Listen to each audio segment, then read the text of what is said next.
everybody. Happy Friday and welcome to the Fanatic Forum and happy Valentine's Day. I'm your Fanatic and host, George Bueller. Hope you guys are having a good night out there so far. We've got a fun show in store for you tonight. And of course, I got to bring on my other half, especially here, is appropriate here, Mr. Seth Manhammer himself. Good evening, sir. Good evening. Good evening, brother. How are you doing tonight? I'm good, man. You know, it's rock and roll, ready to go. Had a nice little day at the shop and everything. And our heating unit is out currently because the heating cord cracked. So it's basically it's like a 40-year-old unit. So like this big old industrial thingy. So yeah, so it's like the equivalent of like when your engine core, the core of your engine and your car would crack. It's like that's the death of death. That's apparently what's happened to this thing here. So I'm walking around my big old jacket, so I'm nice and toasty, and the customers are like, "Hey, it's a little cold here." And he's like, "Yeah, no kidding." Right. Oh man, this is a terrible day for it too. Yeah. So we got space heaters going and stuff like that. So we're making do, but it's like, all right, landlord, let's get that heater fixed. Come on. Yeah, man, y'all got a lot of problems that have had a lot of problems with that building, haven't you? It's an old building. What's she gonna do? Yeah, that is true. I mean, there's a lot of old buildings in downtown E-Town, and that's one of them. Yeah, that is true. That's the price you pay for being historic, I guess. Yeah. So, how about yourself, sir? Oh man, today was a pretty good day. I got to drive around, do the courier thing, and for the job, we take mail back and forth to places sometimes, and the guy that normally does it was out, so I got to bum around the city a little bit and take my break in unusual places like Half Price Books for a minute, and snagged a Stephen King novel that I was excited to read, and got back home. Got a game I'm excited to play on the Xbox after the show too. What game? Yeah, it's this new one, Avowed. Have you heard about that? It's like it's this RPG that's the guys that did Fallout New Vegas, Obsidian. Okay. They're the ones that did it, but it's like this big kind of first person action parkour kind of RPG is set in this place called the Living Lands where people look like they have like crustaceans growing on their faces and things like that. Like it's really it's really wild and weird, and it's like I'm kind of into that idea where it's like I've had enough of like gnomes and elves and crap like that, like sure, yeah. Give me out there fantasy. I want like sci-fi with like sentient mold and things like that. There you go. Like, okay. Yeah. That sounds cool. I kind of like that. Yeah. Yeah, and like some of the gameplay, some of the gameplay stuff too looks pretty cool because it's like you've got like you got like one hand that can do like a mage fireball and like the other one's got a flintlock pistol. it's like okay, I'm here for the cross genre too. Nice. Yeah. I'm actually I went backwards because I was playing a lot of W2K24, and then I found that it's basically somebody had updated GoldenEye from the N64 for like modern day thing. So I had downloaded that, was playing GoldenEye, so it's like that was nice, fun to go there. Now I'm I moved up a little bit to Batman Arkham City. So okay. Yeah, so Joker just died, so I'm just kind of doing all the cleaning up stuff right there. So I just took out Zaz and Deadshot, and now I'm basically trying to get all my stuff to get Riddler. So nice, yeah. There's a lot of collection with all. I love stuff. Arkham City, yeah, especially like whenever I could change costumes. I loved being the blue and gray Batman. Like, there you go. Yeah, that was just my Batman growing up, and it was like just to be able to like play a game as him that looked really good like that. The one I like rolling around in just because it is the thing I love is some of these suits, especially when you get into the third one, Arkham Knight. Arkham Knight gets some deep cut suits, but Arkham City had a couple of good ones. The Sinestro Core Batman. Okay, that is gnarly. That is gnarly. It's like that's a deep cut. It's like yes. It's it's like imagine if you will the bat suit, but then also a little bit mixture of a Yellow Lantern, because at one point during was it Blackest Night? Was it Blackest Night or Brightest Day? It was Blackest Night. That's when you started getting people getting recruited into different lanterns. Like Barry became a Blue Lantern, and Right, yeah, yeah. yeah. But then, Right, 'cause Black Knight was the when everybody was dying and becoming or Black. all the dead people were coming back. Yeah, Yeah. yeah. But Bruce was briefly a Yellow Lantern at one point. Like, yes, like let's see Batman using fear as a weapon. Right. Hmm. Yeah, that's a no-brainer on that one. Yeah, Yeah. I've never played Arkham Knight, actually. I It's maybe played, like, a couple of hours of it, like, but I remember going into this one part and, like, seeing the old trophies from the previous games, mhm. and I couldn't remember some of the fights, so then I wanted to go back and play them on the collection, and then I just never got through, like, playing them all the way, so I needed to do that so that I can get into Arkham Knight at some point. Yeah, it's of course the biggest game, but they give you the Batmobile, and so that's why it's the biggest game. Right. Because it's the only game where you actually get to drive the Batmobile. Like the Batmobile, the Batwing appear in all three games, but you only get to drive the Batmobile in the final of the Yeah, games. You never get to drive the Batwing, which come right. Now, on, did you don't ever choose me. play, Arkham Origins? I did, yeah, it was good. Yeah, I enjoyed that one. I actually go back to that one from time to time. That's probably the one I've replayed the most, just because like I dig the early vibe and like that it Hmm. takes place all in one night. Yeah. Like that just like I love stories like that. But Hmm. Yeah, I yeah. actually I haven't played that one in a long time. I need to revisit that one. But yeah, Arkham City of the Arkham trilogy. Yeah, City was always my favorite of the three. Oh yeah, I think City is the best of the games. Yeah, Hmm. Yeah. yeah. Oh, Bradley's in here. Good to see you, sir. What's up, Bradley? So you've also got Golden Eyes. It can't pass the one level where you have to scan a screen or whatever. Oh, you're talking about we have to take pictures of the satellites. Yeah, the satellite room. Yeah, there's a couple of intricate levels on there where you got to do like a bunch of stuff, and yeah, so there's there's some troublesome levels there, especially depending on what level of difficulty you're playing Mm. as well. So. I believe though with the with the remake too, the old cheat codes still work though, and there's a level skip code. So Ooh. you might want to check that out, Bradley. Like the old school like controller input codes and stuff. Oh, okay. Like yeah. Oh, he says he's also got Stubbs the Zombie, Mhm. which he bought, Bard's Tale, Blade of Darkness, Marrow and Oblivion. Nice. Oh Yeah. yeah. That's some old Oh school yeah. good stuff there. Yeah. Right. Oh man, Bard's Tale is hilarious. The one with the Carrie Yule's voices. Like, yeah, Hmm. that's a great comedy send up of RPGs. Like, I'm actually kind of playing around with Morrowind myself here lately. Oh, Like, just nice. yeah, I got it rebooted into like Open Morrowind, which is like this whole new engine kind of deal, but it's the same game. But like, it's that same like super weird just vibe because everything's like almost insectoid Oh, and okay, cool. yeah, and I don't know, I'm just kind of digging this like weird alternate fantasy stuff as of late. Do you, you of course you'll remember this series here. Remember the Monkey Island series for PC? Oh yeah, I've still got a couple of those games on Xbox. Oh, dude, that was just of the best series. Like, and if you're not familiar, it was a most. It started as a PC series. Eventually, some of them would make it to console games, but Right. it was making fun of RPGs and pirate games and whatever else. But instead of like when you would have a duel with somebody, instead of sword fighting, you would literally be trading insults to each other, and you have Yeah. to one up each other in insults. And I mean, it was hilarious. Oh Yeah, yeah, and that was so many. That was so like some of the fun parts of those games was like being able to like do the things in different ways to see different outcomes and everything.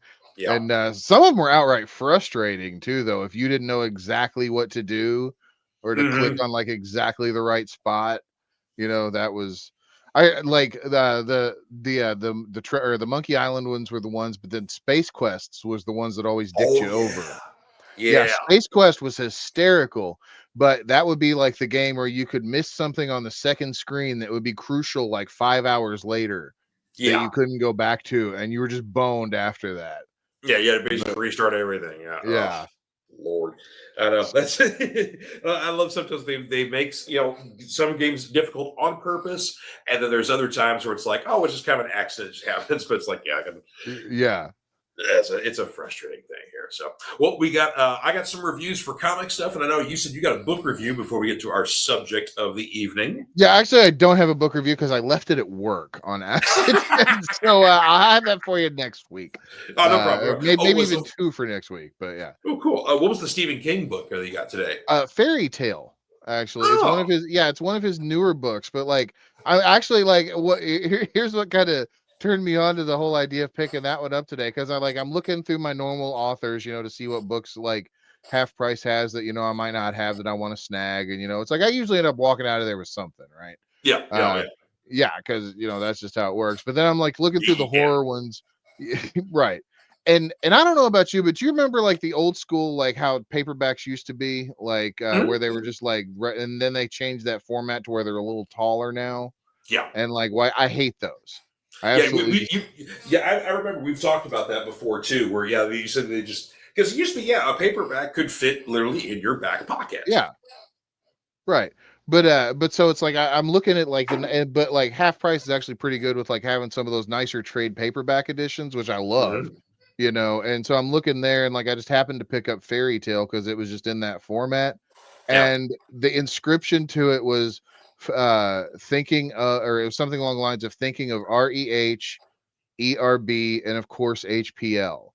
So of course Robert E. Howard, Edgar Rice Burroughs, Howard Phillips Lovecraft. So I'm like, yeah, well, okay, that's a buy for me. If Stephen King's kind of wanting to kind of tap into that, yeah, yeah. just to see what it is, yeah, Oh yeah, and speaking of Stephen King stuff, his that upcoming movie that Osgood Perkins is doing for the Monkey, that's yeah, coming out yeah. here a little bit. So, yeah, of course, it's based off a short story of King's. That's not the same thing as Monkey Shines, is it? No, no, no. I Monkey Shines was like it was that was the collection of shorts, right? Like, Yeah.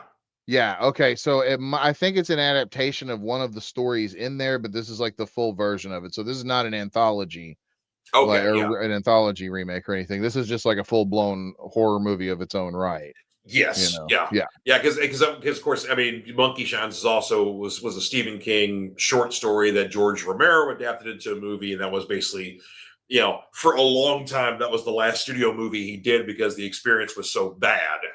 Yeah. Uh, and of course, the reception for Monkey Shines wasn't great either because there was a lot of studio tampering, and so yeah, it was just kind of like that. That was the movie that killed studio stuff for Romero for a good 20 years until he did Land of the Dead.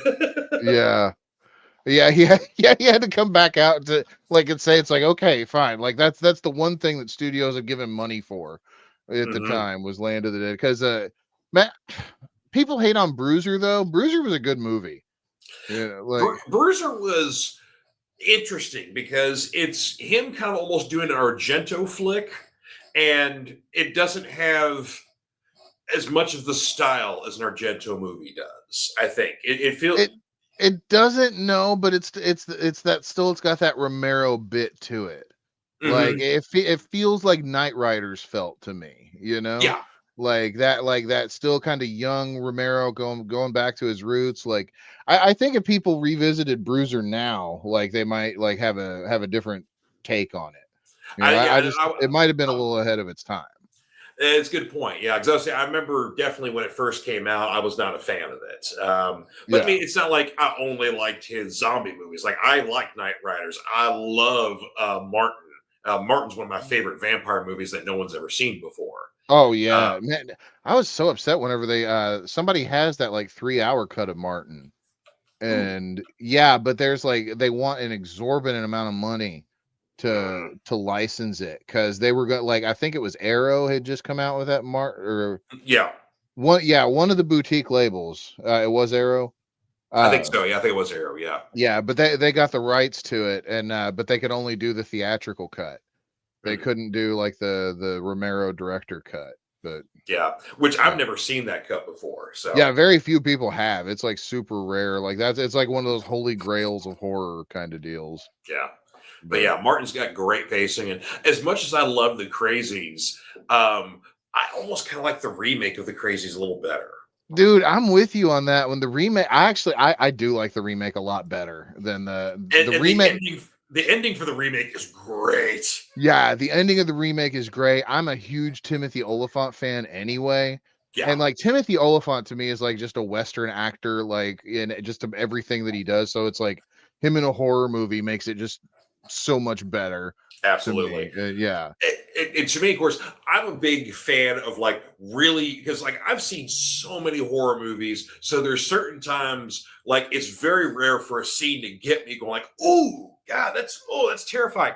But the scene where it's like there's people are in like a triage or hospital kind of area, and one of the infected gets in there. He's basically got like a big hay fork, and is Yeah. literally just going along one by one, and people that are either strapped down to gurneys or they're whatever else, or they're just helpless. And this guy's just going along one by one and stabbing Right. people in Yeah. there. And our like one of our protagonists is like in these hospital beds, like she's like 5 or 6 away. So like she's watching this happen and trying to get out before she's the next victim. It's like, Yeah. that's Oh a yeah. great scene. See, like I said, folks, I love our tangents. We can just talk about all kinds of crap all night here. So. Yeah, we just talked about like point and click adventure games and like took it into Romero movies. And, like, Yep. That's how we yeah. roll here on the Fanatic Forum, folks. Yes, it is. All right. Well, our first selection here, this is a new #1 this week, and this is actually a really hot book here. This is Bug Wars #1 from Jason Aaron. And of course, we've got art by Mahmoud Asrar with Matthew Wilson and Becca Carey doing the lettering and the inking, respectively. This is a fun book. It starts out as a fantasy book where we basically got like, races of people using insects. They're, miniature, they're crawling around in the dirt and all that kind of stuff like that. And then they keep referring to like we're seeing basically two sides war with each other at the start of the book off here. So getting a nice kind of fantasy sort of feel to it. And they keep referring to this Death Storm. Well, the Death Storm is basically a lawnmower. And so we are then introduced to a family, a mom and her 2 sons. One's basically like probably like closer to 18 years old, and one's a few years younger than that one. Dad passed away, but it's the house they used to live in and moved out when Dad died, and have since fallen on hard times. So they have to come back because Dad never got rid of the house. They never sold the house when they left, so they have to come back there. But basically, Dad was an entomologist, died very mysteriously. The eldest son found him, and so is because of this traumatic situation, is like horribly terrified of bugs, very aggressive against them, and so he's kill, destroy all bugs. So guess who's the guy riding the lawnmower? Yeah, and he's like purposely riding over the anthills and all that kind of good stuff.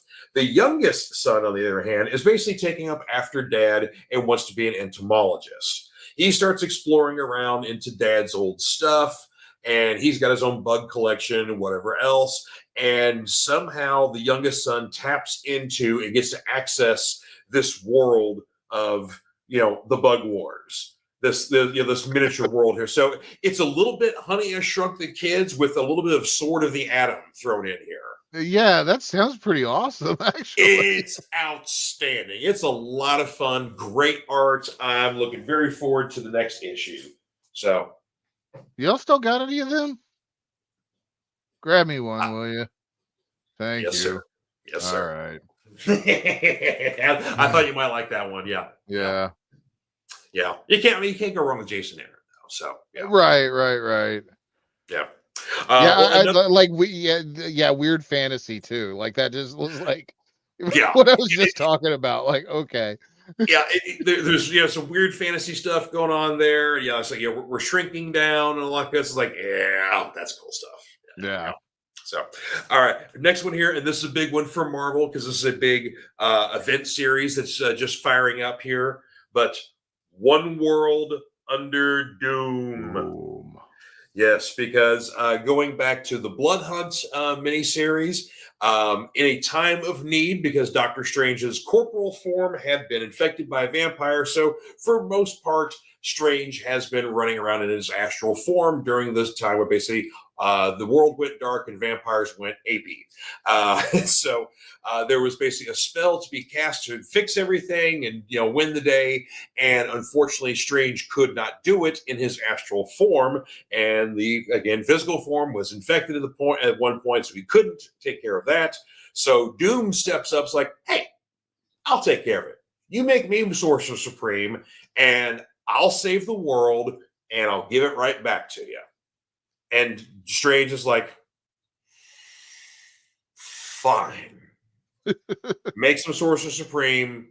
Doom stops basically brings the sun out, stops the blood hunt, the vampires go away, yada yada yada. But he doesn't give up the mantle. He's like, "Yeah, I'm not done saving the world yet. Deuces." And I was gonna say, it's never gonna be that easy. yeah, and then so he leaves, and then now basically Doom walled off all of Latveria under a magical shield that cannot be accessed for the last year, and has been preparing. And in the time he's been preparing, he's been visiting different heroes, villains, groups of heroes, sort of thing like that, with basically like, "Here's my plans for the new world here. If you want to get on board, cool. If you're not going to get on board, well, you know what's going to happen." So sort of thing like that. So he's approached the Avengers, said, "This is my idea for you." He even in this issue in particular starts getting his plans worldwide. The Avengers are already starting to oppose him, or that sort of thing like that. But then he gets some opposition from Baron Zemo and Hydra, and then very quickly Baron Zemo turns to Doom's side and says, "You know what? We're going to start building schools. We're going to start, building infrastructure. We're going to use our Hydra resources for a good thing." And then that's immediately when the Avengers are like, "Okay, what's this bullshit?" No. And right. Of course, there's a couple surprises involved here, but basically, Doom very quickly starts winning over the people of Earth because of the things he's starting to do. And so you've got basically the Fantastic Four, you've got the Avengers, you've got a few other heroes mixed in from randomly that are like, "What, we got to stop this guy? What the hell are we gonna do?" So, yeah, it's like basically it's the ultimate showdown with Doctor Doom, but Doctor Doom's running the world and he's winning right now. Yep. So it's I think an 8-issue miniseries, and of course it's touching all facets of the Marvel universe. There's going to be lots of miniseries sprouting off of this one. Obviously, for I know there's like a Strange Academy miniseries. It's retitled Doom Academy. There's a Thunderbolts miniseries because during a couple of things ago, there was a Thunderbolts mini where you had Bucky recruiting a bunch of other people. Basically, like, look, it's like, the heroes normally kind of fight wrongs where else, like, we need to actually like take things out. So we're starting with the Red Skull, and we're not going to imprison him. We're not going to lock him up there. We're going to kill him because we need to remove this Nazi off the board permanently. And so that's the whole impetus of the series. And not to spoil anything, but they win. But they win with a little bit of help from Doom. So Doom's going to kind of call in that card and get his own group of Thunderbolts to take people out. So to see if that's the one miniseries I'm the most interested in, because like, okay, is Bucky going to take the offer? Because like, yeah, this is literally working with the devil, but it's like Doom kind of gets things done. So it's like, yeah. So I'm gonna have to, I'm gonna have to start checking this one out on Marvel Unlimited when it pops up on there.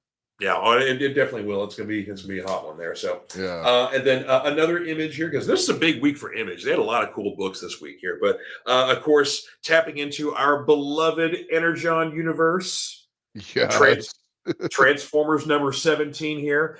We get a tender moment with Thundercracker and Skywarp, because Skywarp has basically been repurposed into the Ark to essentially work for the Decepticons to help rebuild.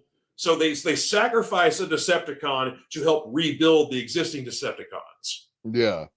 Thundercracker wants to get his buddy out of here, and Skywarp's like, no, you take me out of here, I will die. So Thundercracker is apparently working on another way out. We'll see. And of course, in the previous storyline, we almost had Cybertron literally come into Earth's orbit. When that was stopped, a portion of Cybertron landed on Earth. So now we got this big chunk of Cybertron sitting on the Earth, and we had some new characters, new faces, whatever else. But then also some of the Earthbound Decepticons and Autobots are now back on Cybertron. So we kind of got the story split going on. So a lot of cool stuff. Also, a big return was teased the previous issue. We see a little bit more rumblings in this issue of said big return. So it rhymes with Legatron, but yeah. So they're doing a lot of slow burn teases with the Energon stuff. I'm loving it. Like, you've still got the whole, like, where's Zartan, where's Snake Eyes, and G.I. Joe. You've got Megatron just being teased so much. Like, yeah, I love it. Like, they're doing the slow burn storytelling, and I'm here for it. And the thing I enjoy too is that the Autobots always have best intentions, but sometimes humans still get caught in the wake, and so you get kind of this very tenuous relationship. Like sometimes they're helping people, and sometimes people are still afraid of them because they're giant 40-foot tall robots. I don't care if you tell me don't be afraid. I'm like, yeah, you could step on me and kill me. So just saying. Yeah. So we see a little bit more of that in this issue. And I'm liking we're getting a lot more interaction with the humans and the Autobots and whatever else. But eventually we're going to get a meeting once again of Joes and Transformers, and I got a feeling the next meeting is going to be a mistaken identity where we get Joes and Autobots, and Duke says, "Get them." Yeah. Oh yeah. Yeah, that's kind of what I'm waiting for. Another thing I'm waiting for too is the Dinobots, because where have they been? Yep. And yeah, that they're somewhere. They're just too big to not. They haven't even really been hinted at or anything, have they? Not that I recall. Yeah. Not at all yet. But it's like it's friggin' Grimlock. Like you gotta have a Dinobot. Well, and also, there's certain things like that, certain Transformers, whether the other side are getting more of a showcase. Like, if you've read Transformers, literally in the first issue, a few G1 Transformers, including Bumblebee, die. Yeah. Like, that is the statement we are making in this book here. So basically, Cliffjumper ends up being the Bumblebee kind of role in this. He's the little guy, beloved dude, and he kind of interacting more with the humans and, sort of thing like that. But then, like, you're seeing, like, Astro Train get a little bit more of a showcase. The Constructicons get introduced very early on. And so Devastator gets introduced, and then also you get, I can't remember the group of Decepticons that turn into Bruticus. But I think they're all they're like different vehicles and planes or whatever else. But basically, so we've seen two of these giants come in, and the Autobots have yet to show one of them. So, but we've already seen two. So yeah, and see, it's like they've been so like sorry, Bradley. Bumblebee. Yeah, Bumblebee got. There's so much things with Transformers lore they've been loyal to, and so it's like it gets you thinking like how they're going to incorporate these other like almost integral parts into it, like the Dinobots. Like at what point is there going to be a Galvatron? Because the IDW universe handled it really cool with Galvatron. Do you remember how they did that? Where it was like it was a dead alternate universe. And that's right. It was the Shattered Glass universe. Yeah, something like that. Yeah. Yeah. But it's like, there was like a period of time where it's like some of the Transformers and Decepticons were in alternate universes, and that was how that's right. Yeah, Galvatron and the Cyclonus and all them showed up. And then the big thing too, because this is what ended the IDW universe. They saved Unicron for the absolute last. Yeah. The big run that everybody loves about the IDW universe. The second run nobody cares about anymore. That's right. but the first wave or the first era was done like they saved Yeah, Unicron for the yeah, last. It was yeah. the Like event. was it the More Than Meets the Eye series? Is that what it was? Yeah, it was like there was More Than Meets the Eye, and then there was an Optimus Prime solo series, if I remember Hmm. correctly. Yep. And the sad thing is, I have all these on my Humble Bundle, but they're all individually broken down by issue. So Oh, okay. it's like, it's not even in trade form. It's awful. But Oh my god. trying to, but I mean, the IDW universe was cool, but the Energon universe is having like a lot of stuff, and it's like, when's Unicron coming into the to this one? It's like, how are the Joes? How are the like? What are like Void Rivals? How is that gonna like play into that? Like, See, I think Unicron's already been teased, and I think he's been teased in Void oh Rivals. I mean, I believe, I'm with you there, but it's like we're talking like a galaxy wide event, like with Unicron, like, and it's like, how Snake Eye is gonna ninja around Unicron, like. Like that's the kind of stuff I'm kind of into, like, because Yes. it's like you got to think Cobra Law playing into this, and Cobra Law being relevant and cool, you Yeah, I know. know. It's the thing, Coveralla being relevant and cool, and then basically to give them stuff to do, they stick them over in Void Rivals Yeah, because they finally discovered this energon source. Like, like we don't like technology, we don't like this kind of stuff, so it's like we're gonna go to the source of it and try to destroy it. yeah, It's like they don't want to use it; they want to kill it. right. Yeah, I love the whole idea of like the City of Steel or the Society of Steel versus the Society of Organics. Yeah, I was about to say Orgasmics, and I was like, that's a different comic, but uh, That's a different comic. yeah, But yeah, I was like, definitely they've been teasing. I think Unicron's awakening. yeah, Um, and I think all of the people of the supposed opposed society that are like, you know, actually part of one society, they're just basically being kept apart. I think the reason they're being kept apart is that they may be headmasters. And yeah. once they connect, they form the brain of Unicron. Yeah. And see, the headmasters was another thing I was thinking of too. And at some point, it's like, what if the Joes get a hold of, or like can like at some point like team up with the Autobots or whatever to make their Mhm. own kind of headmaster deals? And it was like just Duke is a transformer kind of like, I know, right? yeah, right. That'd be tight. Maybe that is how Snake Eyes like beats Unicron or Ninja's Unicron. Well, see, Yeah. much like in the GI Joe book, how you were convinced that Baroness is actually Zartan in disguise. That's not really the Uh, Baroness because Zartan has been teased, but he is yet to make an appearance in the Joe book. Even though we've Um, seen him since issue 1 as the Baroness, but yeah, right. yeah, he's in deep cover. But we know he exists because in the Cobra Commander series, we meet a lot of the other Dreadnoks, a lot of the other classics. And like I said, again, Zartan is teased. He's talked about. We even see the cabin, but we never see the man himself. I am also convinced that when we see Snake Eyes in this new Energon universe, he's going to have a heel turn. Like, he's not going to be a nice guy when he comes in. I think he's going to be a villain. Interesting. Because you've got this new guy on the Joe team, Risk, who is your hand-to-hand combat, your UFC kind of guy, but he's also got the electric, brass knuckles too. He's kind of being your new, more modern day guy. It's like Snake Eyes was great for the 80s because the world was ninja crazy. Right. So Yeah. we loved ninjas, and now we still like ninjas. Ninjas are pretty cool, but we're nowhere near as ninja crazy in 2025. So I'm thinking, like, why not make him a bad guy? See, I that intrigues me quite a bit. Yeah, because it's like Mhm. we've already seen like, heel turns with other characters in the series, and of course, or face turns in the Mhm. case. Well, it's not really a face turn if the Baroness is Zartan, because then it's just, But she's so. pretending to be a hero, even though she still wants to kill things. Well, but yeah, that's why Zartan's playing it so perfectly. Is right. Yeah, I mean, it's beautiful. Yeah. We need to put a disclaimer of every time we start talking about GI Joe. It's like Zartan is not actually the Baroness in disguise. Seth is just convinced this is happening. Because it's true.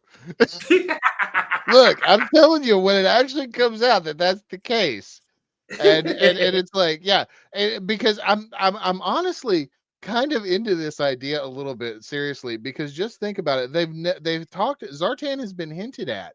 Zartan Hmm. has never been specified as being a man. Good point. Good point. But I mean, Uh, but she's, the Baroness has already been established as basically like a bit of a terrorist, a war criminal, whatever else. Like she was bad news the moment she was introduced, and they already knew who she was. right. But then you also have other things too, like so you remember Bubba Hotep when Hmm. Elvis switched places with Sebastian Haft to go kind of undercover. That's Hmm. probably how Zartan convinced the Baroness, like, hey, this is your shot to get out. Yeah, go sing country music in a trailer park. Oh, Um, he's gonna take her spot, and she's gonna, right. she's gonna go, to live on Knott's Berry Farm. So Yeah. So when she's dying in a nursing home, then she's going to be like, I was an international terrorist. I was part it's of a very ruthless organization determined to rule the world. yeah, sure works. Go take a pill. Hey, there he is, What's V. up, V? Hello. And, I didn't get to talk about this because I was waiting for you to pop up. But thank you very much for the birthday gift here. I've got my Beastie Boys tour in the round shirt on here, which Nice. That is basically, cool. yeah. So Intergalactic planetary intergalactic. Wait, I shouldn't do that. So, if in case we don't get kicked off of Facebook for music copyright. well, Yeah. I don't know if they can bug you with a copyright uh, for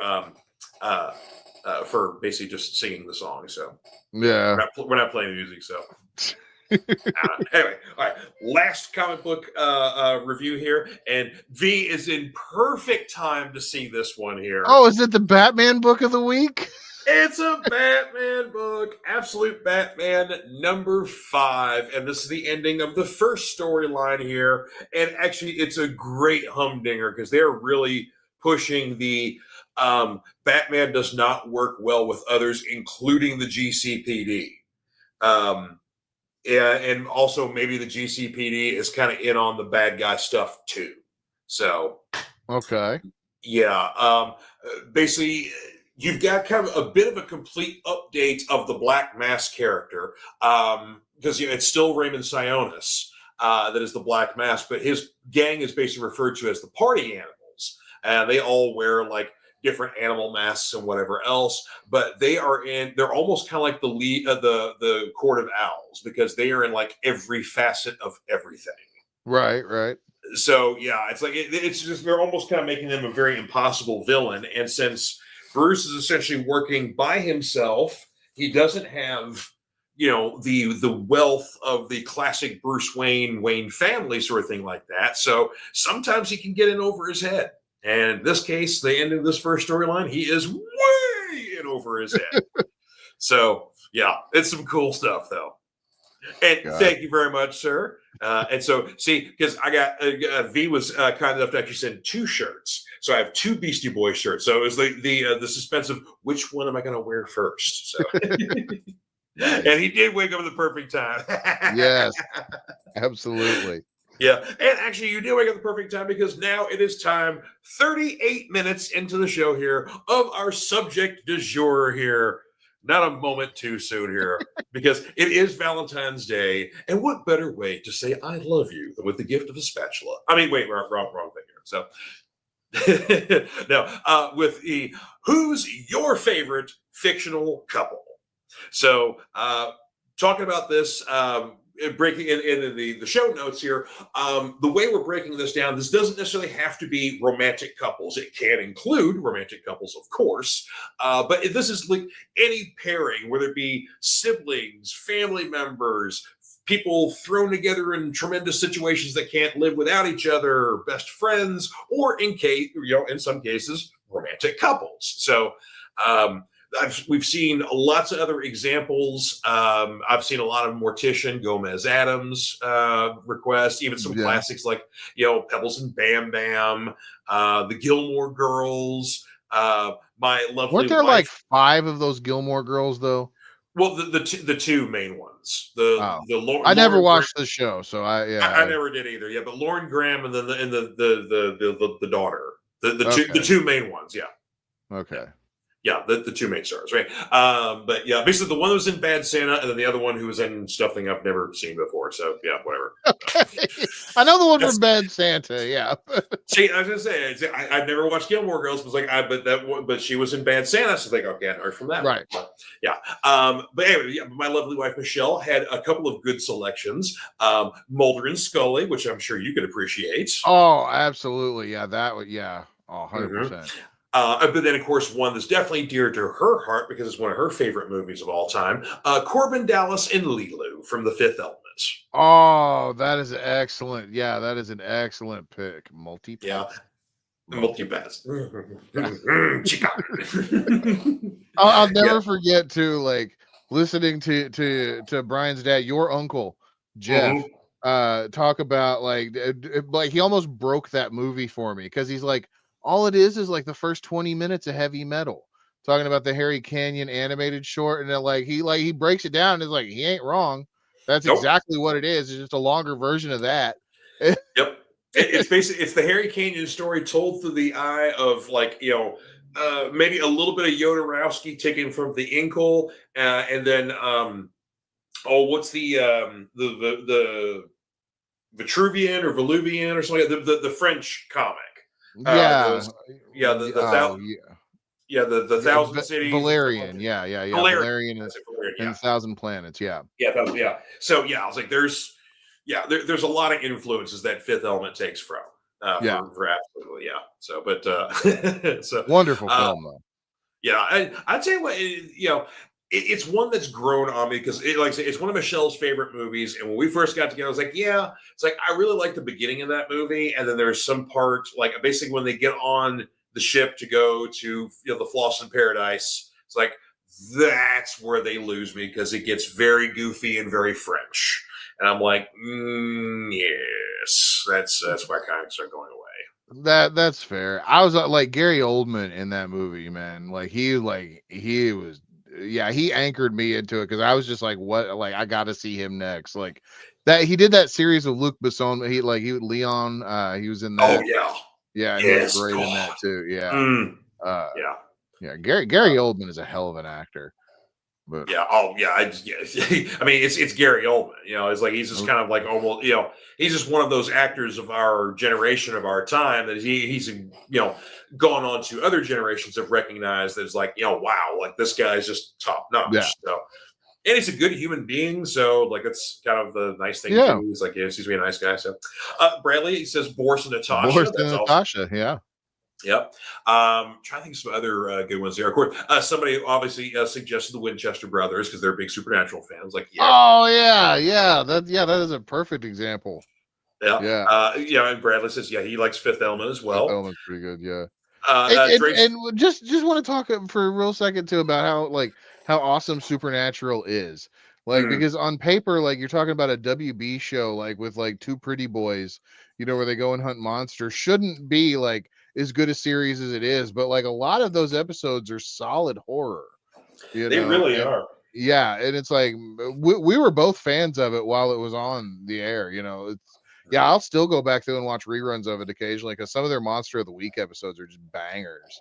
Oh yeah. And yeah, But but it's fun that we're still like even later, like once we got past like seasons 4, like you get to see. Like, I always tell people that like when they've never seen Supernatural, like the first couple of seasons are Monster of the Week each episode, pretty much. yeah, But the mythology starts slowly building, and then you get to season 4, and suddenly it's a whole new ball game. And then you're right. season five, originally they thought that was going to be the end. And so this entire season is treated like it's the end of the series. And then suddenly you get season 6. And it just, it's like, yeah. So it's one of those great shows that really builds and builds. Yeah. So, and Bradley says also shout out to Heavy Metal. It's your one-way ticket to midnight. Call it Mhm. heavy metal. Yes, sir. Oh, I love me some Sammy, man. And let's see here. Jason Boyd, who runs Screen TV, which is basically one of the lovely Facebook groups we share our stuff on, and they love us on there. He suggested. I'm sorry, I haven't bring his comments up here, but he had a couple of good ones Yeah. here. Let's see. Oh, here we go. He had Michael Scott and Holly Flax from The Office. Yep, great Right. couple there. Cameron and Mitchell from Modern Family. Yeah, I would say Oh definitely yeah. the most stable of all the groups of the families on there. Yeah. Yeah. Um, I always loved Eric Stone Street's shirts in that too. Like, if you I ever know. noticed, it was always the button-up shirt with like the flowered cuffs and Mm-hmm. everything. Like, yeah, it was always different. It was great. Oh yeah, love that stuff. And then for film, he definitely went with Clark and Ellen Griswold. So Oh yeah, that's a good couple. Yes. yes, definitely. So would you like to start with your picks, or you want me to go first? I will start. Or do you want to alternate or Sure. Yeah, let's alternate. Yeah, yeah, Okay, yeah. okay, cool. I don't mind going first then. Let me get my first one queued up here. Or yeah, George has to approve them for me to show. Yeah, So I need to fix that so you can have like full nah. access. It's all good. It's all good. All right, first one's loaded up there.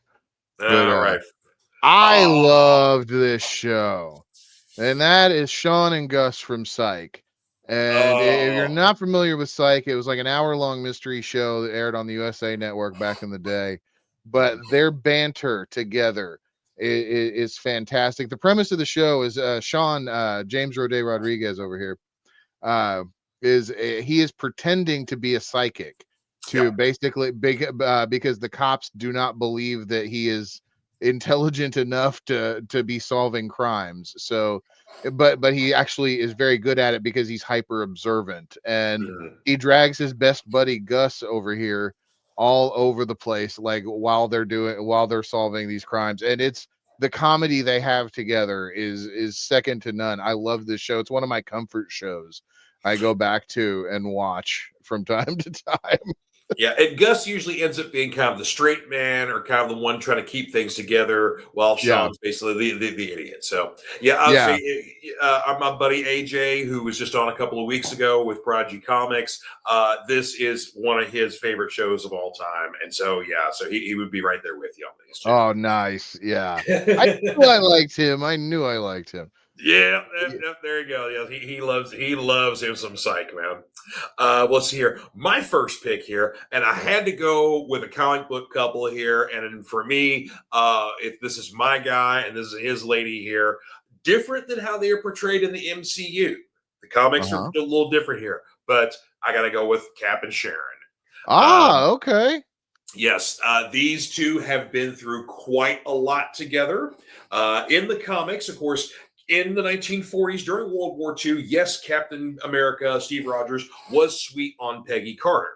But then he got buried in ice and was in the ice for 40 years. And when he got out, Peggy Carter was an old woman and not an active spy and whatever else. But her niece, Sharon, was. And she and Steve. And then over the time, as basically Sharon was a Shield operative. And then when Shield folded, she became basically a solo operative and an Avenger.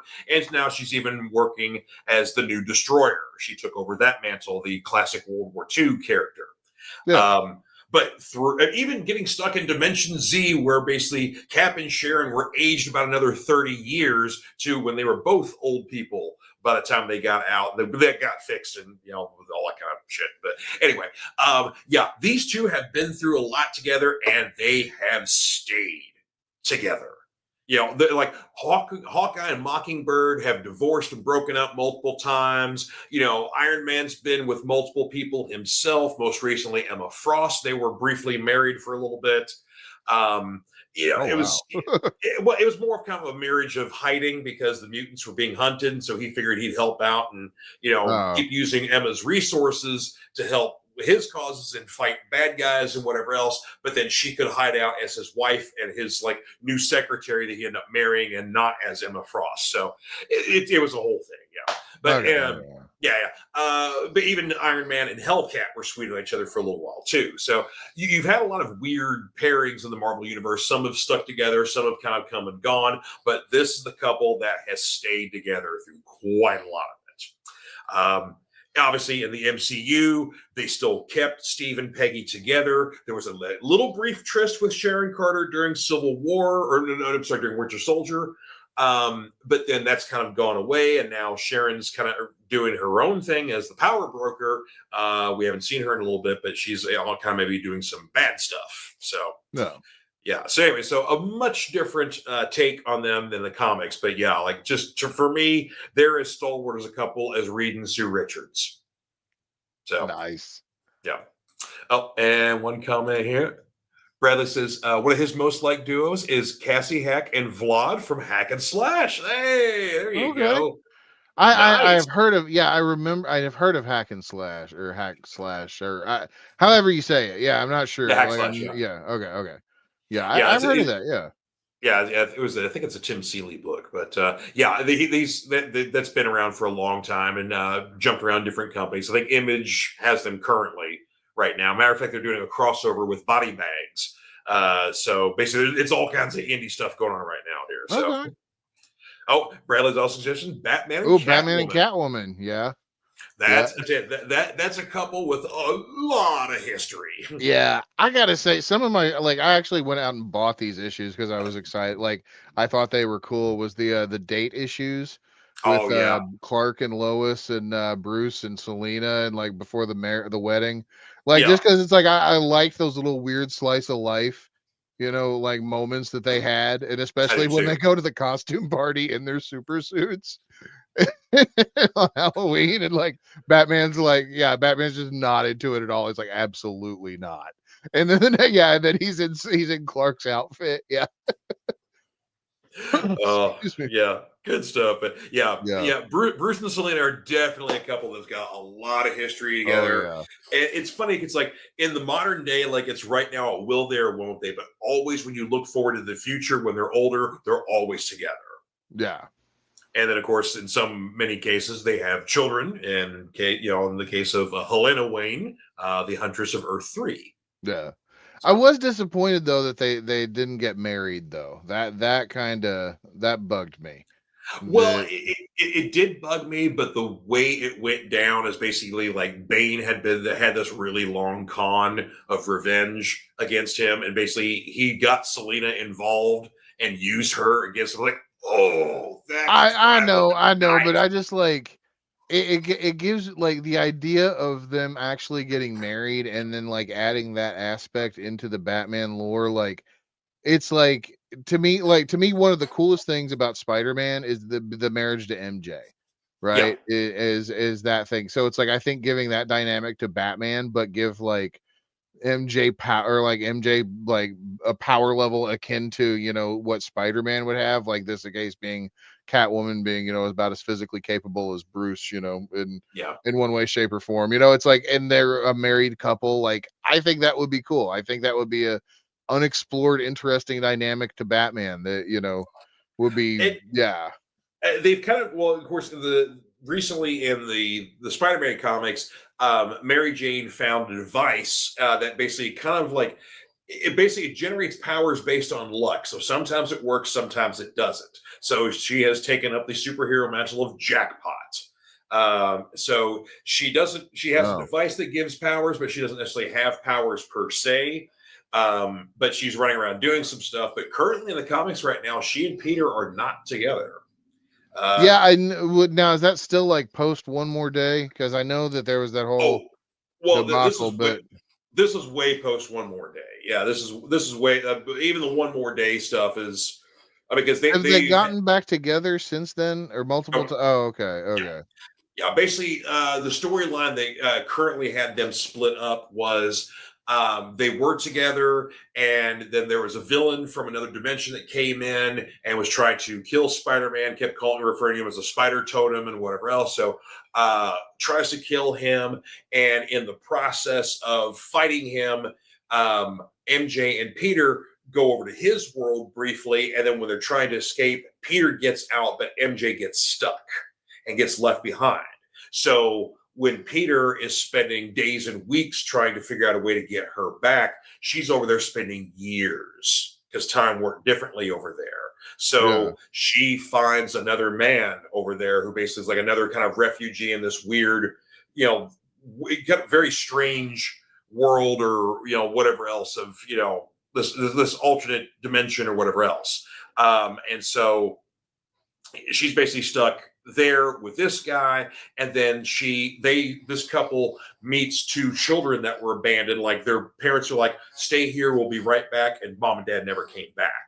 And so basically, she comes when Peter finally finds her, and she had been spending like nearly a decade in this world now with this pseudo family that she has built, and Peter finally finds her. She brings the family back, and so it's like, yeah, so I'm not really into you anymore because I spent all this time over here with these people. So now I have a family that I've built. So yeah, we're done. And so they kind of teased that like very early in the story, but they kind of did it like a out time displacement thing. So like they told part of a story before they finished the reason why we got there. So you get this one tease of Peter showing up to MJ's door, and she answers the door, and there's two kids with her, and he's like, "What the?" And like, wait, what is MJ not wants Peter to come in there? Why does she have two children? And what the hell, So it's this huge cliffhanger that you finally find out much later on what happens. So yeah, so Pete and MJ currently, because of this situation, are not together. Even though the children, in some weird way, like they were tied into this other world, so they don't exist anymore. But the dude that she came over with still does. So yeah, it's a very weird dynamic. It's comic book stuff. Yeah. But in the meantime, since Pete's on the like Pete and MJ are cool, they're just not romantic, right? But Pete has been going back to Felicia, so he's I was gonna say it's like Pete got options. Pete's got options, yeah. So he's hanging out with Black Cat a little bit more recently. Like I like that. I like that. So, V's got a suggestion here: Gambit and Rogue. Gambit and Rogue, yeah. Mm-hmm. Yeah, that is a great pairing. All right, so your next pick, sir. My next one, hang on, let me share. There we go. And this is my comic book pairing. Okay. A non-romantic pairing. I got Blue Beetle and Booster Gold, two best buddies from the Justice League. There's them together, like they were just comedy greats to me. I loved Blue Beetle, the Ted Cord Blue Beetle. Booster Gold, like the whole idea of the superhero that came from the future but doesn't remember a damn thing to capitalize on it. Like I love that idea. I think they're both involved in one of my favorite comic book storylines ever, the Infinite Crisis, the Countdown to Infinite Crisis issue, where that's my favorite. Oh man, I love that story because Blue Beetle is like he's trying to figure out stuff, like he's onto people. Oh, thank you, V. Thank you. But leave it to me to have the Marvel pick and Seth to have the DC pick there. So just that is true. Yeah, we are very much very, very transparent with who our preferred company is.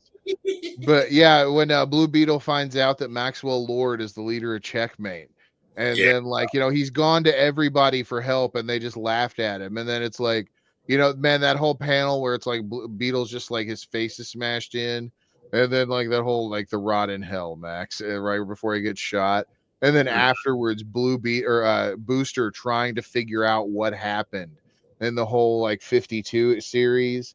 And like beating himself up that he wasn't good enough, and like trying to honor his friend. Oh man, that is some deep comic storytelling to me. It really is. Yeah. And of course they've retconned it where now Booster and Ted are both still alive. Right. Yeah. This is several universes ago. But there's been some great. Yeah, it's like you definitely get two very tight friends there. So. Let's see. Hang on. And Bradley says, also, what about that one Spider-Man love interest who was a mutant who could talk to animals? She appeared in a series more targeted for younger years, not Squirrel Girl.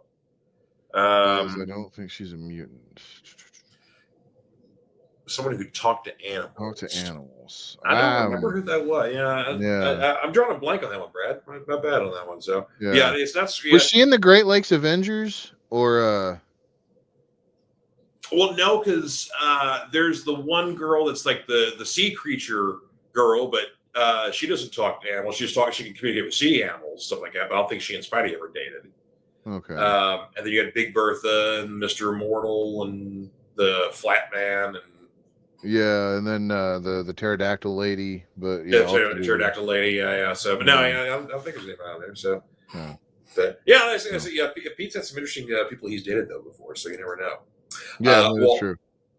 my next pick here, and basically I'm going with a best friends pick as well here. Uh, but I gotta go with Charlie and Frank Yes. from It's Always Sunny in Oh Philadelphia. God, yes. Probably one of my favorite shows of all time here. These are a pairing here that they basically cannot live without each other.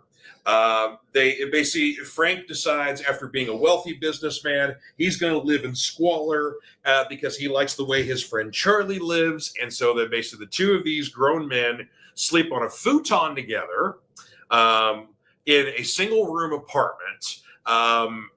Basically making strange food, peeing in jars instead of going to the bathroom in their regular bathroom. All Defecating in their bed. Yes, all kind of playing strange games like night crawlers and all sorts of stuff like that. Eating cat food to pass out because of all the cats in the neighborhood. They're What's the ritual that Charlie has to do to fall asleep? It's eat a bunch of cat food, sniff a lot of glue, and do something. And so and he has to pass out immediately well, because you usually like you can drink you drink a beer, then eat some cat food, and the mixture of the two together will basically keep them Oh, hang on, what am I doing here? There we are. Basically, the mixture of them will help them fall asleep and make them pass out wherever else. So, yeah. but yeah, oh god, yeah, I love it too. And of course, with the most recent season, the episode "The Gang Inflates," where Mac and Dennis are basically obsessed with inflatable furniture. We find out that not only is there a bathroom inside Charlie's apartment, there's a second bedroom. There's a whole other bedroom. Wow. He's been behind a door the entire time, sitting bone empty, and Charlie's like uncomfortable with all the space. And then so like when people are checking it out, and somebody's come knock on the door, it's like, oh, I'm gonna walk all the way over. I'm gonna have to get a butler now. It's like because he has a second room. He's been living in one room for the majority of his life. He's been perfectly fine with that. Right, and we've seen this room for years in this show. Oh my god, I have to watch the season now. I Season need to catch up. Was it season 16 or basically the most recent season on there? Yeah, Yeah. that same season, the gang goes bowling. Oh, that's a great episode. Yeah, some of those episodes are just absolute classics. Like Frank's Pretty Woman. I love that. Yeah, where he's hell bent on marrying a crack whore. Oh, basically, V comes in with the answer for Bradley's question here. Sophia Chet Sandoval. Ah, okay. So thank you, V. That is a deep cut there. So there you go, Brad. There's your answer there for you. Yeah, there you go. Ed and Eddie are definitely a good example of a friendship couple. Yeah, yeah. Even though they're a trio, but nonetheless, yeah. Yeah, but no, yeah, you can make certain exceptions, yeah, Well, they all share the same brain, probably. So I'm just saying, but yeah, or at least the same jawbreaker. That's for sure. They definitely do that. So yeah, but Ed and Eddie definitely count. So all right, your next pick, sir. I just wanted to actually throw out an honorable mention to Beavis and Butthead, real quick too. Yes, as a duo that the new stuff on Paramount. Have you watched any of that? I've watched some of it. I haven't got to watch all of it yet. Oh my gosh, some of that stuff is hilarious. Like there's one short where Beavis goes behind the burger place and it's on for the dumpsters on fire. Oh yeah. And the fire's talking to him like, Beavis, it's like, I'm the fire god, we're gonna and then he's like, Beavis, I command thee to go and read War and Peace and write a book report. And Beavis is like, what?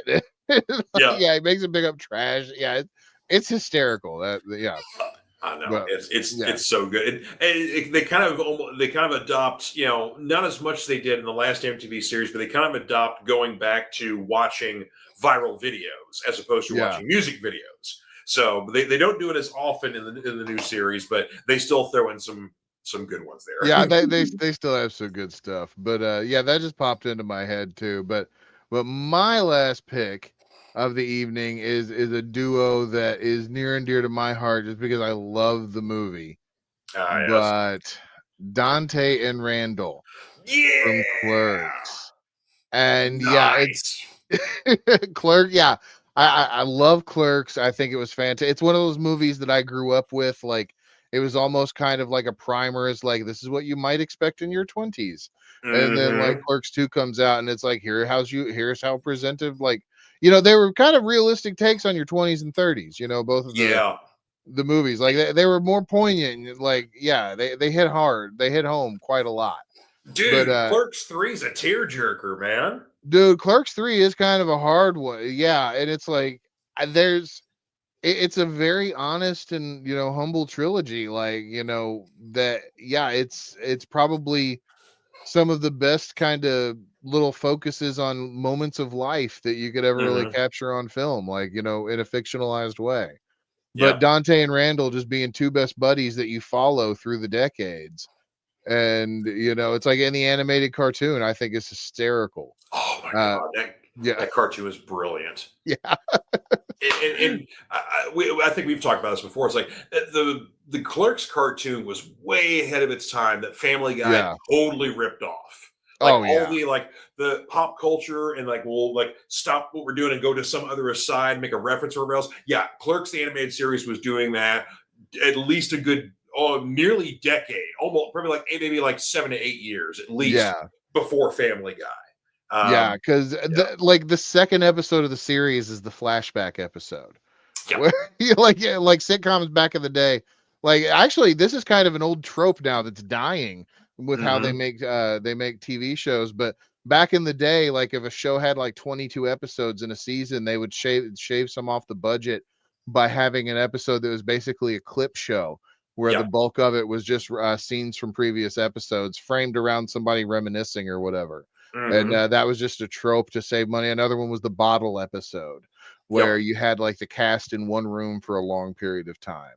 Right. Or like, yeah, or the B plot actors or whatever. There was all kinds of little TV tricks to shave the budget, but Mhm. yeah, they played with that trope, or with they made the flashback episode the second episode of Clark, so there's only one episode to flash back to, Yeah, and they play, yeah, they did wonder, they did great with the joke, they really did, and there's yeah, they made fun of like a lot of other tropes or whatever else. And also, this was literally the first instance of seeing Alec Baldwin in a comedic role because he played like the yeah, evil businessman. Leonardo, yeah, Yeah, basically kind of the Mr. Burns of the Clerks world. And yeah, Alec Baldwin did his voice years before 30 Rock. So, yeah. Oh man, and then the what's the episode where Dante and Randall go to court and it's Judge Reinhold is the oh judge? yeah, Yeah, the judge is Judge Reinhold. Yep. Reinhold, yeah, and it's actually Judge Reinhold. Mm-hmm. Yep. And then basically to get Judge Reinhold on their side, they keep like doing the Alex Foley tail banana in the Yeah, the tailpipe banana in the gag. tailpipe gag. Yeah, Because so basically, so Judge Reinhold gets to live out his Axel Foley dreams of actually doing what Axel did, as opposed to just sitting in the car and right. being this. Yeah, so yeah, Yeah, brilliant, but no, brilliant Dante and episode. Randall, yeah, just two best buddies. Absolutely. Oh, Like that's two awesome. dudes that, yeah, they can't live without each other. Definitely. Oh, And that's a great pick here.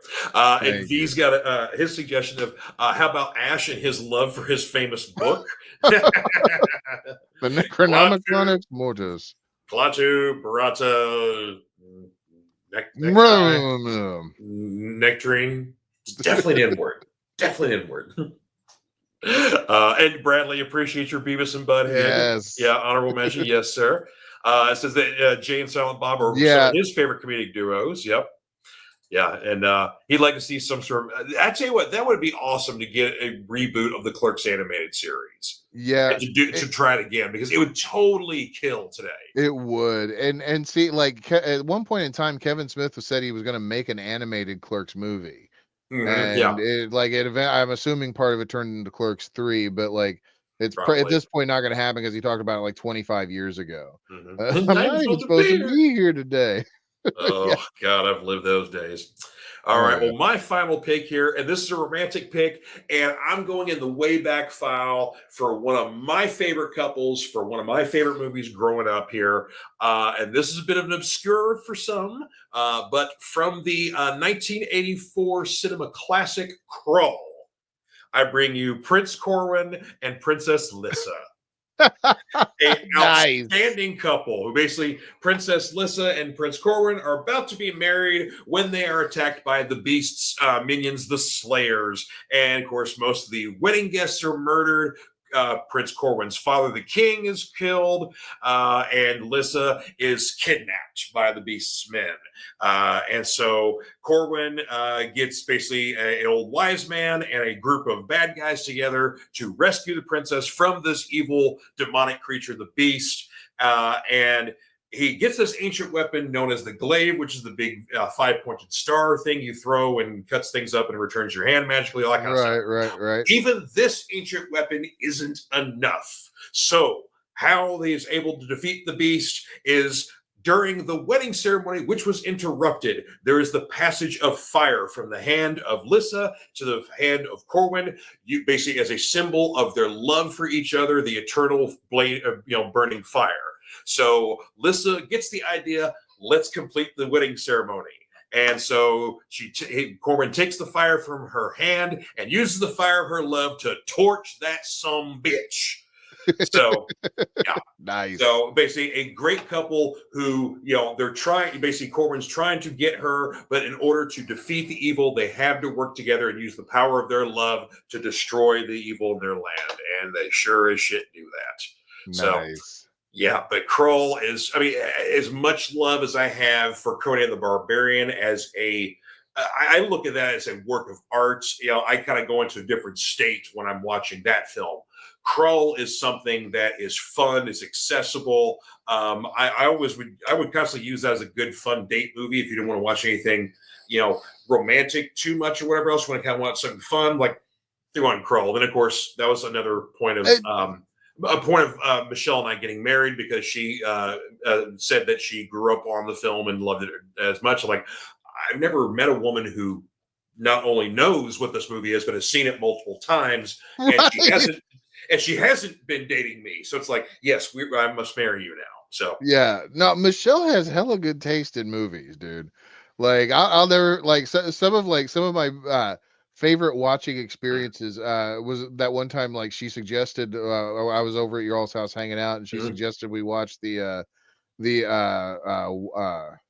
Dancing Outlaw. That was what the Jesco White. Yeah. And then we watched that first documentary.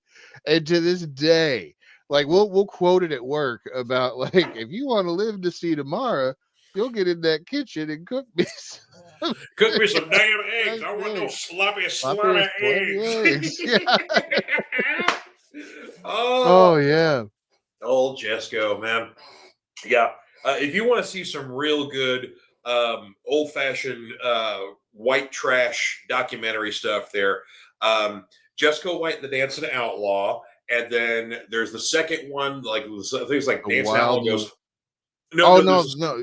Yeah, you're right. Sorry. There's the second one that basically after the first Dancing Outlaw documentary that came out that aired on PBS, Jesco was actually cast in an episode of the Roseanne show back in the day. So he was on one episode of Roseanne, and that was his big claim to fame. And so there was a second documentary of his life after Roseanne, which, if you can imagine, basically a hillbilly idiot getting a movie or TV role in a major sitcom and getting a little bit of money, and he already had a big ego and was crazy to begin with. Right. And then, of course, the third one, and you were mentioning the Wild and Wonderful Whites of West Virginia, which focuses on the whole white family, not just Jesco. That's a heck of a movie. Yeah, that's the one that's produced by Johnny Knoxville and Hank Williams III. Right. Because they became friends with Jesco over the years. Them growing up watching Dancing Outlaw, stuff like that, and then basically, being Southern gentlemen themselves there. Yeah, they're like, let's put this guy in a movie and try to get him a little more money and whatnot. And of course, Jesco even shows up in Grand Theft Auto 5. Oh, that's right. I do remember that now that you're saying that. Yeah, because he's the DJ. He's the DJ for the country music station. So you hear his voice all the time, or he'll talk, or he'll introduce the songs, or talk about the songs, wherever else. Like most DJs do. Yeah. And he pretty much keeps it, low key. But if you know his voice, as soon as you hear, it's like, that's freaking Jesco. Yeah. But there's a part in the game where if you get way out in the boonies, you can find him out there dancing. Nice. Yeah, basically, I almost think it's like, what the one song? If you want to get ahead, you got to raise a little hell. Yeah, I think that there's like a wooden platform. He's doing his country stepping on, and there's a little radio next to him that's playing that song. Nice. I would have to reinstall that game and find that. Yeah, so he's way out in the game. Like, you don't have to do anything special to find him. He's just Right. like really way out spot. So Yeah. So all right, so let's see here. A couple more picks that V's got. Oh, here we go. Martin and Roger from Maple. Briggs and Yes, Murtaugh. Yeah. yes. Yeah. And I will still die on the hill that the TV show is pretty damn good up until Damon Wayans and the dude had their falling out. But I never actually watched the show. I did hear good things about it. I remember you talking about I think you and your mom watched the show, didn't you? Yeah. We were big fans of it. But yeah, it was like a really good action show. Yeah. But yeah. I never got around to watching it. Yeah. Oh, Jerry and George. Yeah. They were a pair, all right. Yeah. That's a pair. Yes, sir. Yeah, I like that. That's a good pairing there. Yeah. Yeah, I no, see, I love Seinfeld, but then when I finally discovered It's Always Sunny, and like, to me, Always Sunny is like, it goes the length that Seinfeld won't go. Like, Seinfeld are usually the four of them are terrible to other people, but they're usually good to each other. Whereas the Sunny guys turn on each other constantly. Yeah. That's why I appreciate It's Always Sunny more than Seinfeld. Like, I'm not the biggest Seinfeld fan. See, I love Seinfeld. I still watch it all the time. Yeah. Yeah. I mean, it's got its moments and everything, and it's like there's some funny bits, Mm-hmm. But yeah, it's like as far as like shows that I watch, it's like never one of the shows that like I leave on TV, like if I'm flipping through, or anything like that. But yeah. Oh, and Bradley appreciates the Kroll reference there. Yeah, the magician and the Cyclops. Of course, that actor is the magician, also plays a prominent role in the original Charlie and the Chocolate Factory because he is the school teacher. Basically, for Charlie's teacher, they're they're doing fractions. Like, oh, let's figure up the fractions for Wonka bars here. It's like, all right, Charlie, how many did you buy? One. Okay, that's easy. You bought 100 chocolate bars. No, I bought one chocolate bar. It's like, we can't do one. He grew up to instead leave the classroom and become Ergo the Magnificent, short in stature, tall in power. And I love the Cyclops, man. It's like, the stories behind the Cyclops were great in Kroll. It's like they were, tricked by a wizard, they asked for their one wish and they wanted to see the future. And so they traded an eye to be able to see the future. And the future they see is when their own death occurs. It's like, yeah, that's a rough deal, but man, that's good writing. Yeah. And let's see, there was a Kroll video game. I think it was on. I believe it was I think it was on. There was one on NES, I believe. Well, it was the import of the one that was from Coleco, basically, because it wasn't on Atari, but I think it was like a Coleco Vision game. There was a board game also. And there were going to be action figures. There's actually what do they call them? Like basically, they'd made models for the action. The molds or the molds, prototype molds. Yeah. So basically, you would have had Prince Corwin. You would have had Liam Neeson and Dogwell, the leader of the two criminal guys. You would have had a Slayer, and then there was a deluxe beast who was like, about the size of like the Kraken from Clash of Titans. Yeah. So, man, you remember when they used to make toys out of everything? Like, there was 2600. Okay, thank you, V. V is our resident video game expert, so I trust his opinion. So, So okay, it was for the. I knew there was an old school game, but it was the 2600. Okay, cool. I was gonna say, isn't there one? I thought there was one on NES too. I could be wrong, There But may be. I don't know. yeah, I know they used to port like those games like all over the place constantly. Like I remember, Mhm. like I went down this weird rabbit hole about like the old Ultima series on PC. Oh And it was like, yeah. yeah, it was like just like some of those old games, and like they were on sale on GOG for like, I bought like 4 of them for like $10, and it Mhm. was like the super old like touch everything on the screen and like just dungeon crawl kind of thing. So that's been kind of fun to mess with. But Yeah, I remember the original Ultima that was on NES was actually a port of I think like Ultima 3 from the PC. It wasn't like yeah, the yeah, first, yeah, yeah, it wasn't even the first Ultima game, but on Nintendo they built it as the original. But yeah, right, yeah, I think it was like probably like the third or something. It was a later game. yeah, yeah. They Final Fantasied it with a numbering system, but Hmm. yeah, it's like those NES games were fun in their own rights too, though. Like, Oh you yeah. know, yeah. Yeah, Bradley's got a couple more couples here before we get wrapped up here. Oh Legolas and yeah, Gimli. That's a good, and then Conan and Valeria. Conan and Yeah, Valeria. Yeah, yeah, and yeah, you know what? I was always kind of disappointed because like Conan and Valeria was, yeah, because Valeria was very briefly in the comics. yeah. 'Cause people always want to associate Conan with like Red Sonja. It's like Red Sonja and Conan actually didn't have much interaction in the Well, comics at all. They had yeah, a little no, but bit. Valeria though, Roy Thomas did that good run He where, did, yes. yeah, like Conan and Valeria were together for like 2 years, I believe, and They were it's like they did have a relationship, but the one relationship they've never depicted on film is Conan and oh, Belit, the Queen of the Black Coast.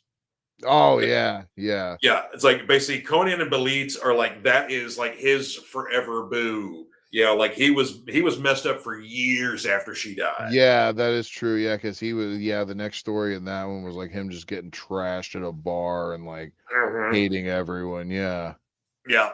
yeah, So basically, yeah, and like people trying to recruit him for stuff. He's like, "Okay, whatever. Yeah, like he'd do a job like completely lackluster, or like it's no life in him whatsoever. yeah, So, but yeah. He'd so be yeah. like super drunk while he went to do him too, but it's like he's still Conan, so he's badass at everything.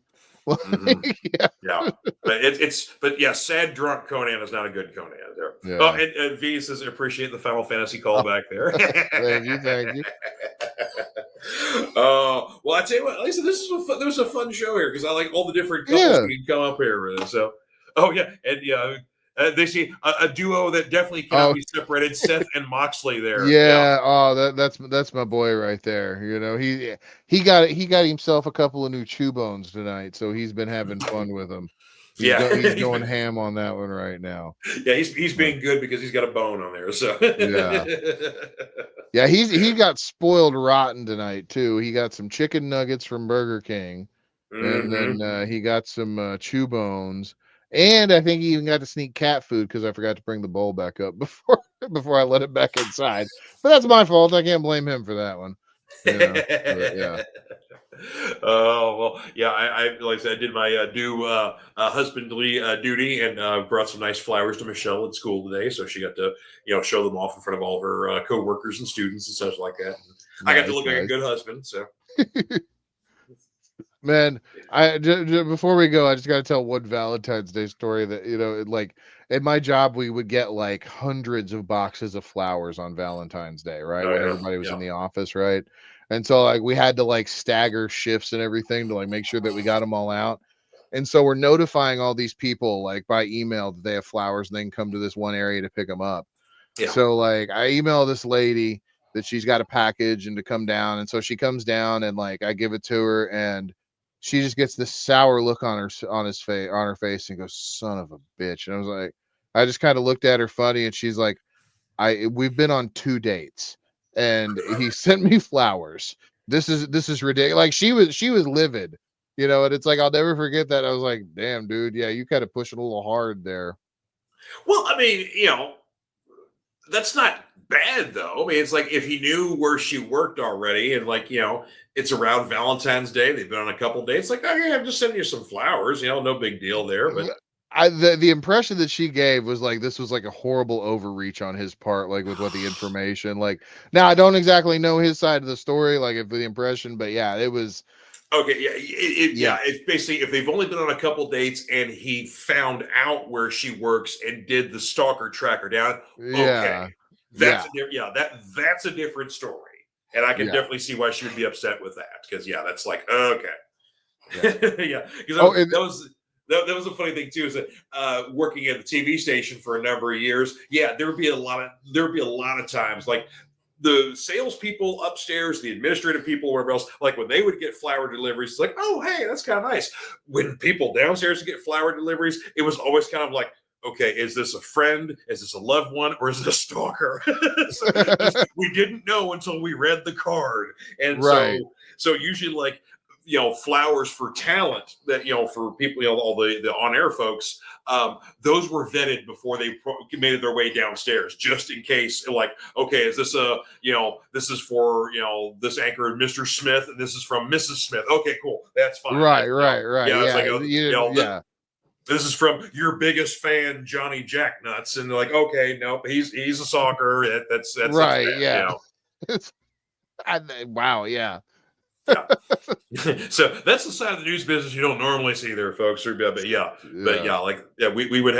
vet flowers for especially the men wouldn't get them very often or anything like that. Social media, they meant this when men would get more messages that way. But Right. 9 out of 10 times, basically, with women, it was like floral deliveries and gift deliveries and stuff like that. So yeah. So the darker side of love there, folks. Right. Taxi cab confessions. That's a different podcast entirely. Yeah, very different podcast. All right. Well, folks, I hope you guys have yourself a wonderful Valentine's Day or a celebratory weekend or whatever else, however you want to do it. And of course, I'm going to celebrate because Captain America Brave New World is in theaters currently. So I got to go see my cat. Yeah. Gotta see that movie. I don't care if it's just Sam. It's Captain America. You got to let me know how it is too. Yep, I certainly will. Yeah. But anyway, however you all want to celebrate, or any of the lonely hearts out there, you're not celebrating, then damn the man, have yourself a stiff drink and a funny laugh about something, or hang out with some friends and do whatever you're going to do out there. But either I'm way, going to play Avowed. So that game I was talking about, yeah. I'm going to go back to return to Gotham City over here and clean up some messes and whatnot. But either way, thank you all once again for tuning into the Fanatic Forum. We always appreciate your business and your viewership. And of course, do not forget Seth's podcast, Smokes and Road Beers. 6:30 I always forget about plugging my own podcast. See, that's why you got me. I'm your hype man. I appreciate that. You're welcome. 6:30 Eastern on Facebook and Rumble. As long as Facebook is being kind to you, they were this week. So yeah. We did not get kicked off this week. Thank you, but yes, but you all did get to talk a little bit of wrestling stuff, and then talk about. You didn't get necessarily to talk about Linda McMahon's new facial surgery, but it's nice to see that fish lips are coming back in style again. I'm just, I was really missing that trend for facial reconstruction to the more aquatic look. And so I'm really glad to see that coming back. It's a nice, it's a nice trend. It's also nice to see the McMahon boys getting along. Shane and Hunter, we're all sitting next to each other and everything. Yeah. Woo. I'm gonna bite my tongue on all this again. I know. Yeah, it's like you and I, we probably have got very similar thoughts on all this here. But I was like, I didn't. Shane wasn't so much of a surprise. Like, he ain't doing too much. So it's like, yeah, he's going to get a support mom during her Senate hearing. It's like, what is Hunter doing back there? Yeah, that was the one that was like, oh, man. You stay in the gorilla position. You get your ass out of Capitol Hill. No, sir. Yeah. No. Anywho. Yeah. Oh, and V says he'll sign up for Rumble if you promise to talk about Julia. Oh, speaking of NXT, Ricky Starks. Oh yeah, he made his debut. And such a fine debut. He just came out and just talked a little bit and did his Ricky thing, and the crowd knew who he was. I'm so happy that he's in the company. Oh, I'm so happy. Yeah, it's gonna be awesome. And I was watching a clip of Bubba Ray's podcast, Busted Open. He was talking to, I don't know, I think it was Bubba Ray's podcast, even though he had Undertaker on the podcast. So we were having podcast crossover. It's like, are we on Taker's podcast or Bubba's? But either way. Right. They were talking.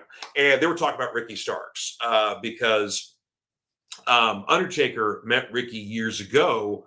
And basically, he just, met him in the gym as he was still a younger wrestler, and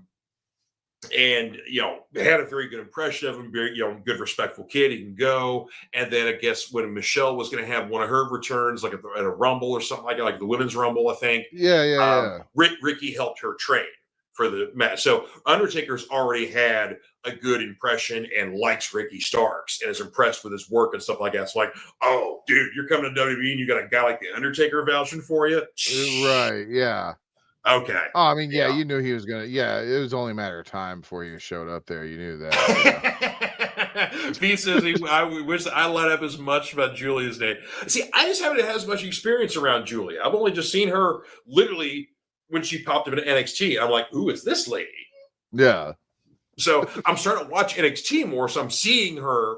But yeah, it's like I just, I knew Ricky Starks a little bit from NWA right before he popped in because basically it was like, oh, this is a kid in NWA. That's like he's right, yeah. Check out, and then boom, he's in AEW. It's kind of the same thing with like seeing Maxwell Jacob Friedman in MLW before he popped over in AEW. Yeah, it's like absolutely. This kid's got something, and there you go. Oh yeah, his heel stable was great. Yeah. Mm-hmm. Oh, and man, there is going to come a day where we're going to have both Ricky Starks and Maxwell Jacob Friedman in the WWE together. Oh yeah, it's gonna happen. And it's like, that's like, that's gonna be good. So. Anywho, well, that is going to wrap us up for this evening, sir. Thank you once again, sir.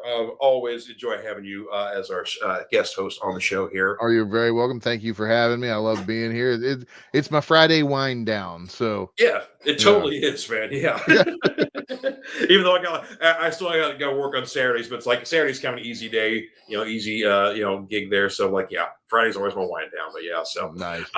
And thank you very much, Brad and V, for tuning in, commenting. We appreciate you guys as always. And once again, V, thank you for the awesome shirt here. See, I got some Beastie Boys, some swag now.